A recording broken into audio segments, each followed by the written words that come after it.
உங்கள் தந்திவன் தொலைக்காட்சியில் சின்ன திரையின் சிங்க பெண்கள் மாலை 7 முதல் 8 மணி வரை காணத் தவறாதீர்கள். பாஜகவினர் தலைவர்களை கூட வாடகைக்கு எடுத்து கொண்டாடுவதாக காமராஜர் பிறந்தநாள் விழா கூட்டத்தில் தமிழ்நாடு காங்கிரஸ் தலைவர் செல்வ பெருந்தகை விமர்சித்துள்ளார்.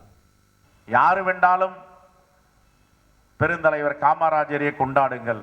இன்றைக்கு பாஜக கொண்டாடி கொண்டிருக்கிறது. ஆனால் கொண்டாட முடியும் அவர்களால், சொந்தம் கொண்டாட முடியுமா என்ற கேள்வி எழுகிறது. பெருந்தலைவரை யார் வேண்டுமானாலும் கொண்டாடுங்கள், ஆனால் சொந்தம் கொண்டாட முடியும் என்றால் காங்கிரஸ் பேரியக்கம் மட்டும்தான் சொந்தம் கொண்டாட முடியும். தலைவர்கள் கூட வாடகைக்கு எடுக்கின்ற அளவில் தான் பாஜக இருக்கிறது. கொண்டாடுவதற்கு கூட அவர்களிடம் தலைவர் கிடையாது. இதை யாரும் அசைத்து பார்க்க முடியாது, தொட்டு பார்க்க முடியாது.